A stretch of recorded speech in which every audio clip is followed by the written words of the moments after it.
Hello students, welcome to our YouTube channel. So today we are going to start our topic that is algebraic expressions.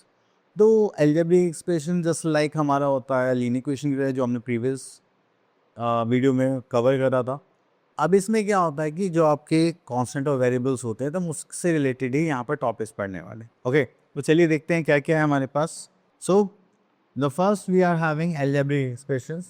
तो देखिए यहाँ पर algebra में हमारे पास टू टाइप्स ऑफ नंबर्स होता है. एक नंबर्स होते हैं जैसे लाइक 1 2 3 4 प्लस माइनस, जिनको हम क्या बोलते हैं constants, and the numbers a B c x y z which are known as variables. तो आपने देखा जब भी हम वेरिएबल्स और कॉन्स्टेंट्स को एक साथ यूज़ करते हैं तो वो क्या बन जाता है हमारा एल्जेब्रिक एक्सप्रेशन.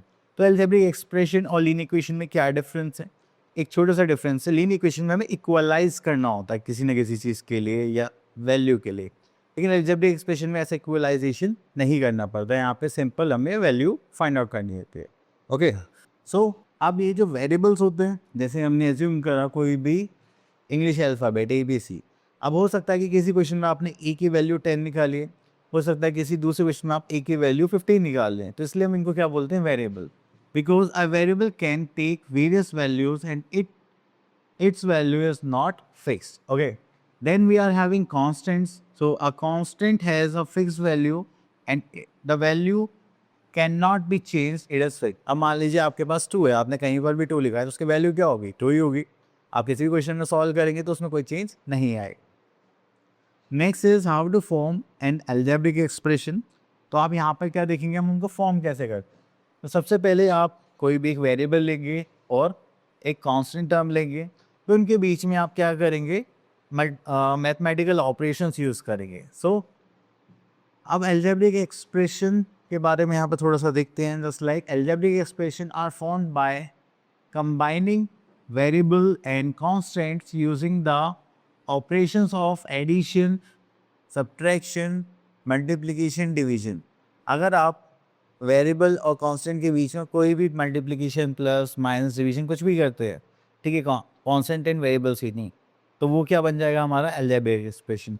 लेकिन आपने इक्वल्स टू यूज़ करा यहाँ पे तो वो क्या फॉर्म हो जाएगी हमारी लीनियर इक्वेशन. ओके, अब देखिए यहाँ पर है x plus 2 x minus 4 2x 3x plus 1.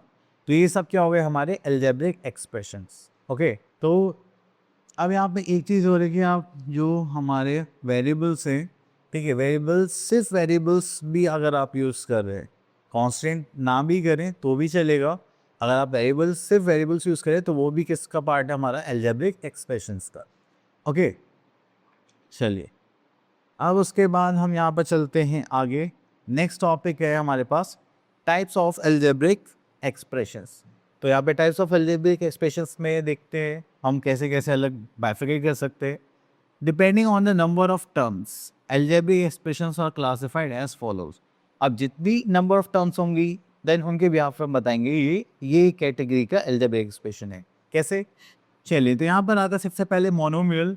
An algebraic expression containing one term is called monomial. जैसे -9 5 by a square 3x square y square minus 8 by 13 x square y z cube. तो ये क्या हुए हमारी सिंगल टर्म, तो उसको हम क्या बोलते हैं मोनोमियल. नहीं, चलते हैं बाइनोमियल पे. बाइनोमियल क्या है कि बाइनोमियल की बात करें N algebraic expression containing two terms. अब यहाँ पे टू टर्म्स की बात करी गई है. अब देखो यहाँ पे ए स्क्वायर प्लस बी स्क्वायर है तो ये टू टर्म्स हो गई. जो टर्म्स आपको पता चलेगी वो चलेगी प्लस और माइनस है. अगर मल्टीप्लाई और डिवाइड कर रहे हैं तो वो सिंगल टर्म काउंट होती है, लेकिन अगर हम प्लस माइनस कर रहे हैं तो वो टू टर्म्स होंगी. ठीक है, देन उसके बाद चलते हैं हम यहाँ पर ट्राइनोमियल्स पर.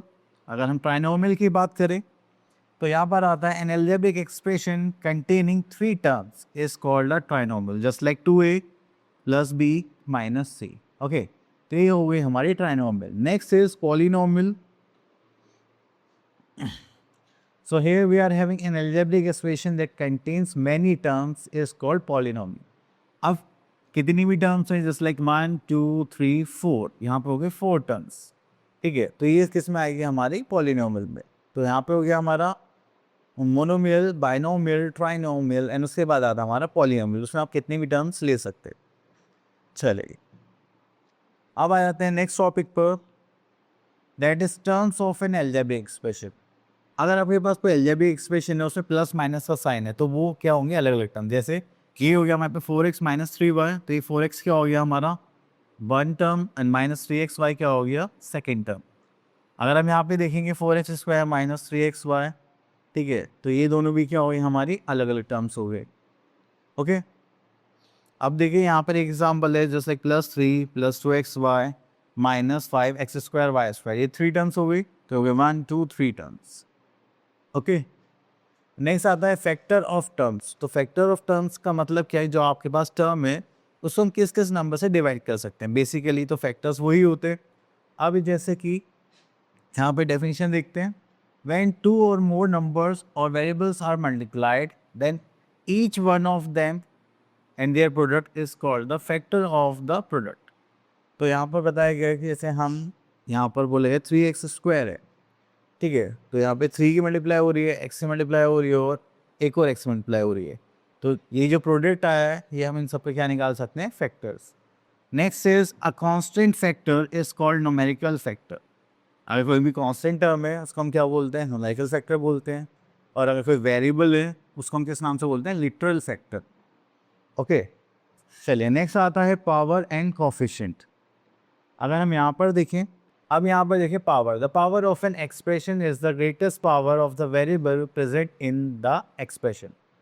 अगर हम पावर की बात करें, इससे सबसे बड़ी पावर क्या है 2, तो वो क्या हो जाएगी हमारी पावर। ओके, सो इसको हम कुछ और भी बोलते थे कि, चलिए आगे आएगा तो मैं बताता हूँ। और अगर हम बात करते हैं कोफिशिएंट की, तो कोफिशिएंट क्या होता है कि उस टर्म को छोड़कर बाकी सारे नंबर। अब देखिए जैसे यहाँ पर 4 लिखा हुआ है, -3 लिखा हुआ है, यहाँ पे x² लिखा हुआ है, तो ये सब किस में आएंगे हमारे, क्या था सॉरी, कोफिशिएंट्स में। ठीक है, तो ये सब आएंगे हमारे कोफिशिएंट्स में। जस्ट लाइक अगर आपसे सिर्फ न्यूमेरिकल कोफिशिएंट पूछा गया है तो आप क्या बोलेंगे 3। अब यहाँ पर एक एग्जाम्पल देखते हैं कोफिशिएंट के लिए। So coefficients क्या होते हैं? We have seen the above. There are two types of factors of a term. The one of the factor is called numerical and other is called algebraic expression. That is variable. तो यहाँ पर numerical factor होता है और variable factor होता है। तो यही जो factors है यही क्या कहलाते हैं हमारे coefficient। ओके, तो यहाँ पर देखिए, यहाँ पर है 3x²y, तो यहाँ पे numerical coefficient क्या होगा, that is 3. In the term this 4x² y², so -4 is the coefficient of x² y²। तो जो भी हमारे पास न्यूमेरिकल वैल्यू होती है उसको हम क्या बोलते हैं, कोफिशिएंट। और अगर वो बोलते हैं कि सिर्फ आपको एक वेरिएबल का फैक्टर कोफिशिएंट बताना है, तो फिर वो जो वेरिएबल होगा वो भी क्या होगा, कोफिशिएंट होगा, और जो न्यूमेरिकल होगा वो भी क्या होगा, कोफिशिएंट। ओके, चलिए अब देखिए यहाँ पर आप इजीली अच्छे से समझ सकते हैं। हमारे पास एक टर्म है -4xy। अगर आपसे पूछे न्यूमेरिकल कोफिशिएंट क्या है तो आप क्या बोलेंगे, -4। और अगर आप लिटरल और एल्जेब्रिक कोफिशिएंट देखेंगे तो वो क्या हो जाएगी हमारी xy। ठीक है, तो ये हमारा था बाइफिकेशन। चलिए तो इसके साथ थोड़ा आगे चलते हैं। Next we are having like terms.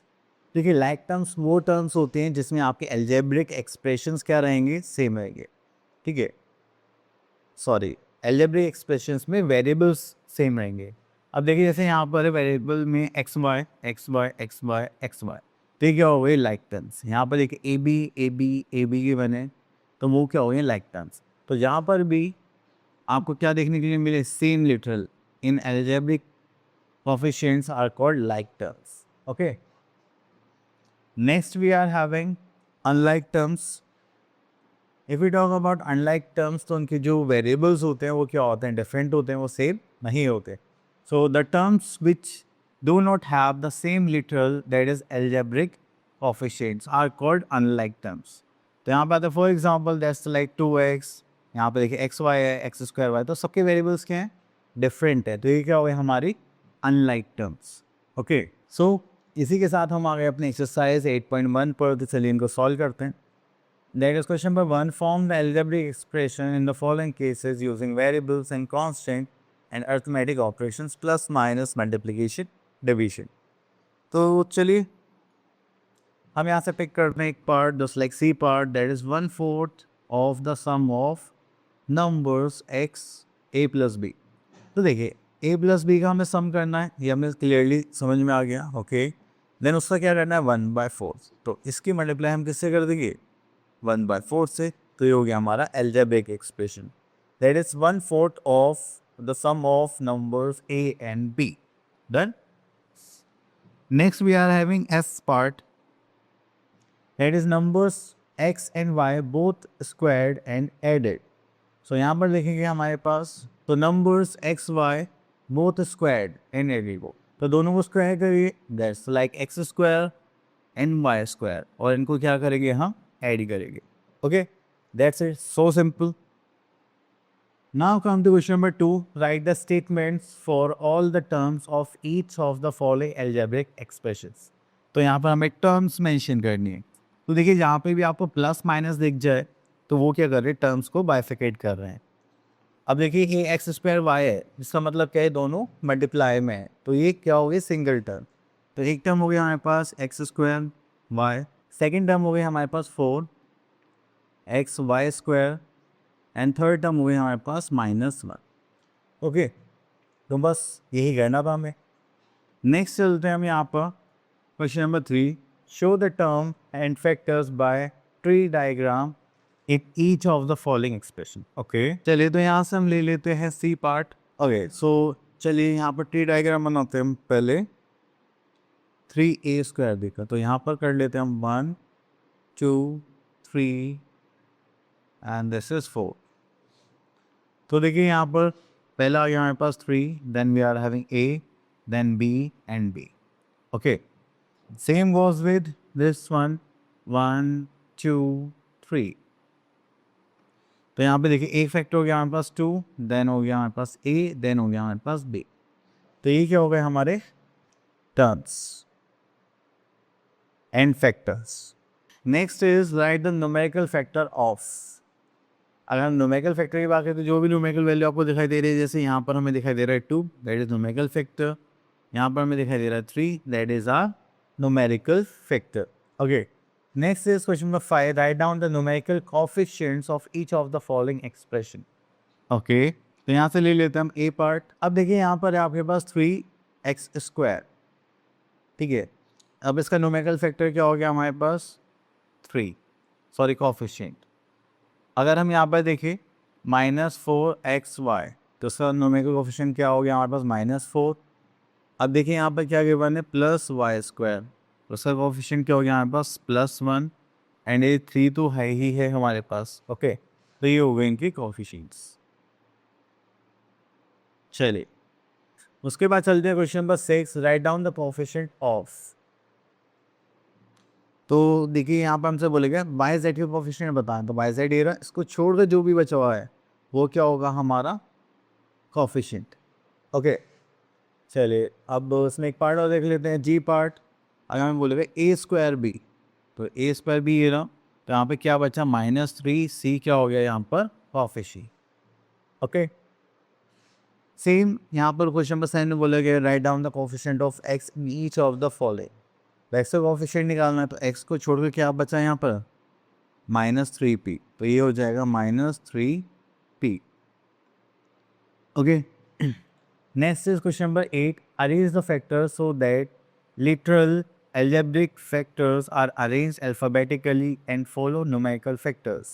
अब देखिए यहाँ पे हमसे बोला इसको अरेंज करिए, तो सबसे पहले हम इसको लिख लेते हैं, दैट इज यहाँ पर पहले लिख लेते हैं हम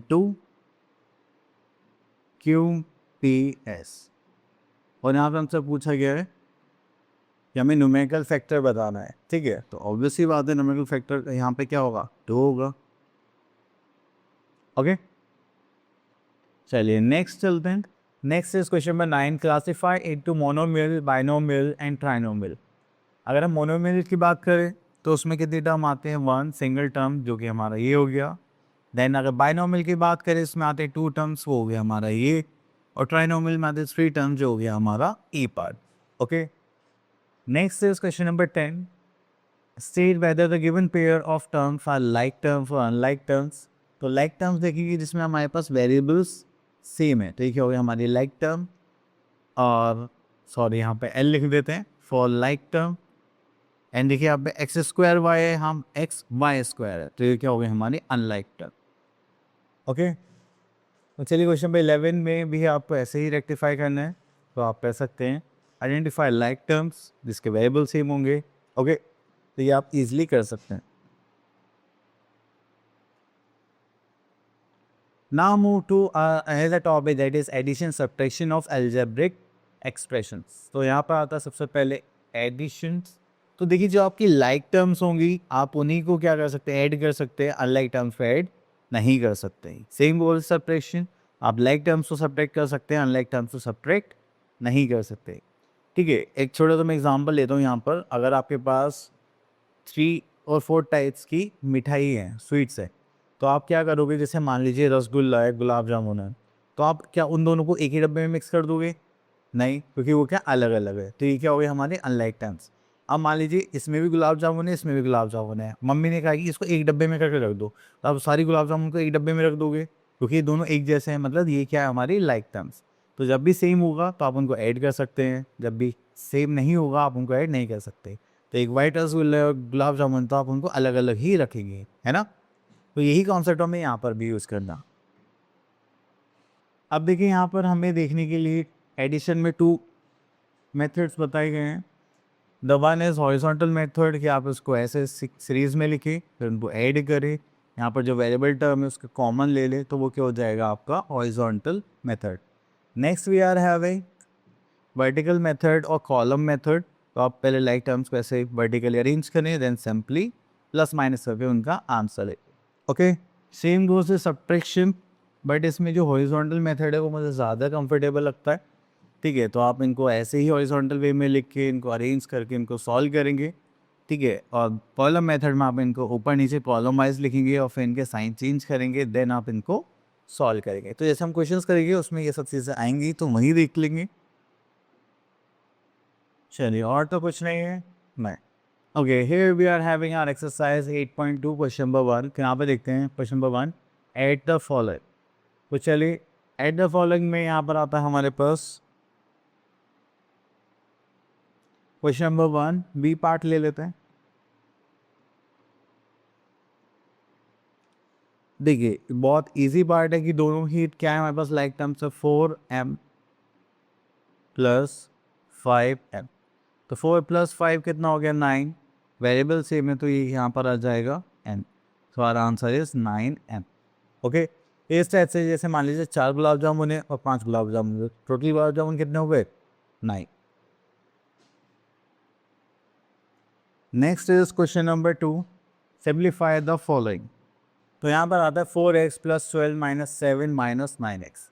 तो देखिए ये हमारी वेरिएबल टर्म है और ये हमारी कांस्टेंट टर्म है, तो हम इन दोनों के साथ मैथमेटिकल ऑपरेशन कर सकते हैं और इन दोनों के साथ। तो चलिए पहले साथ साथ लिख लेते हैं 4x - 9x देन +12 - 7।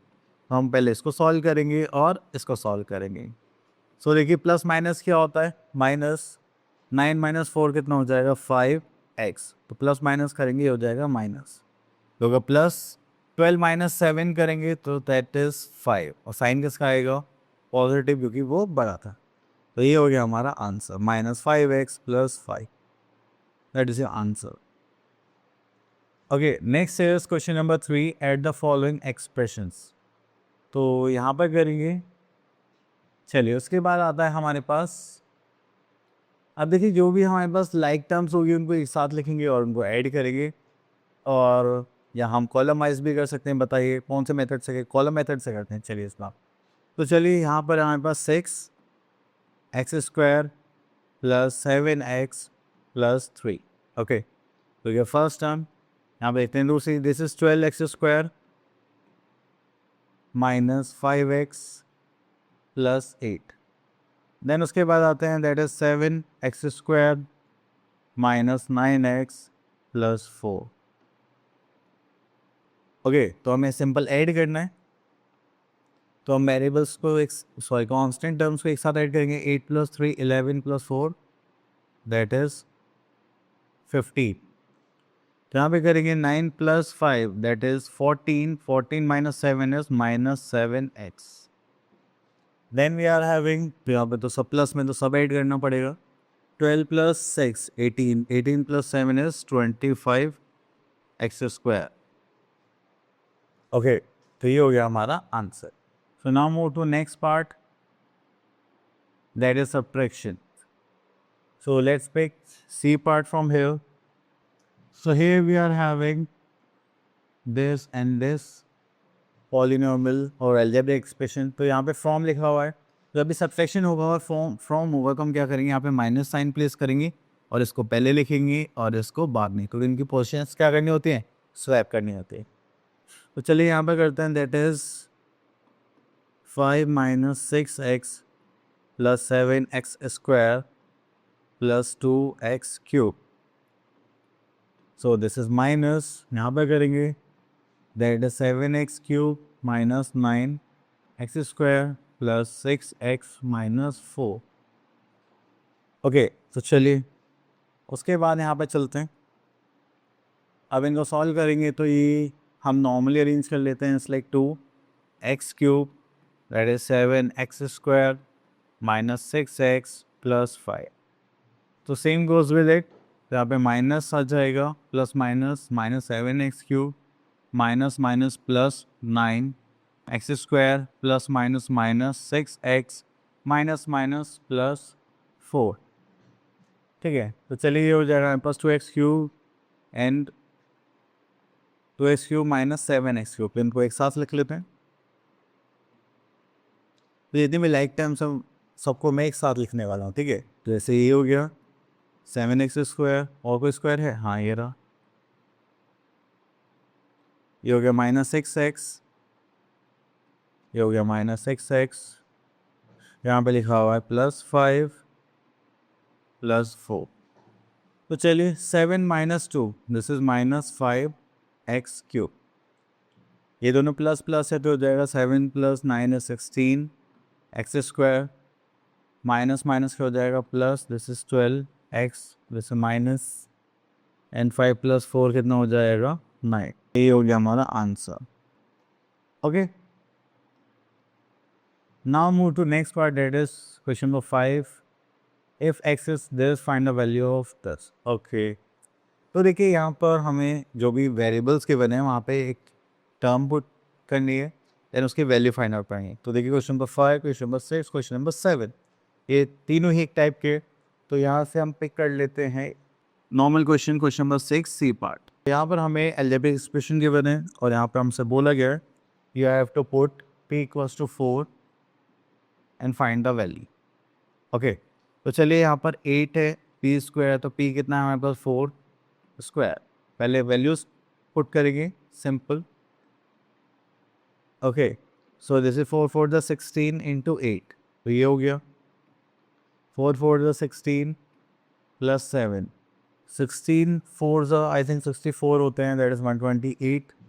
चलिए वो मल्टीप्लाई कर लेते हैं.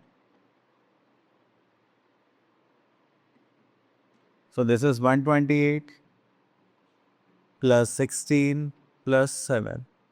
अब इनको सॉल्व करेंगे, तो चलिए अरेंज कर लेते हैं. यहाँ पे 128 16 and 7, 15 21, this is 2 5 1. So we are having 151. Okay.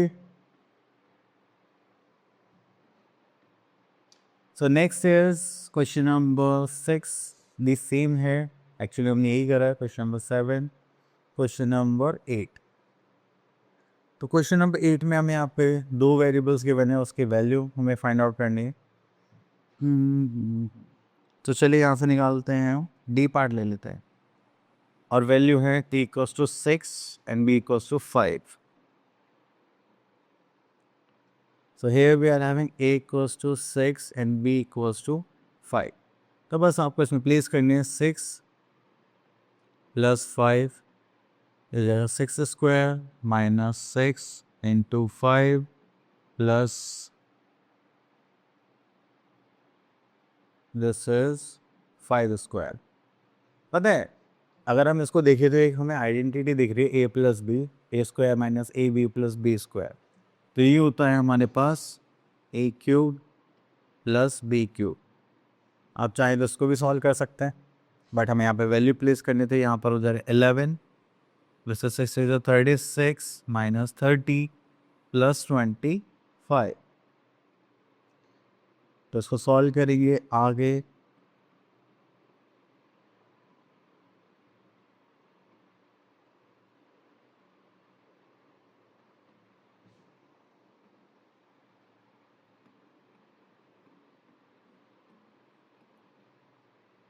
Okay, अब इनकी मल्टीप्लाई कर लेते हैं।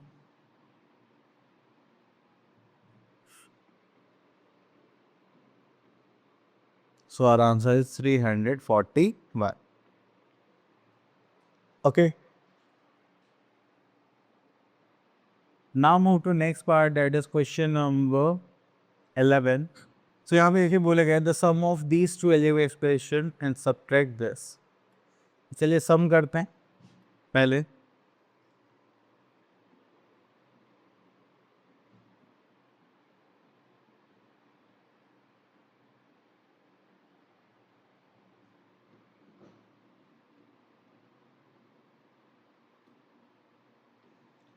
ओके, सो यहाँ पर 9x² माइनस 4x², तो यहाँ पे क्या आ जाएगा 5x²। This is -12x plus 5x plus minus will become minus, तो यहाँ पे -7x 4 plus 8 is 12। Okay, now we have to subtract. अब देखिए फ्रॉम होता तो हम इसको स्वैप कर लेते, बट फ्रॉम नहीं लिखा है तो डायरेक्ट सब्ट्रैक्ट करना है। तो चलिए इस टर्म में से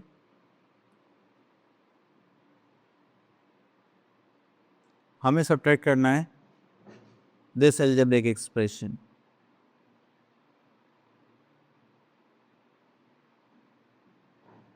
ओके, चलिए अब इसको सॉल्व करते हैं।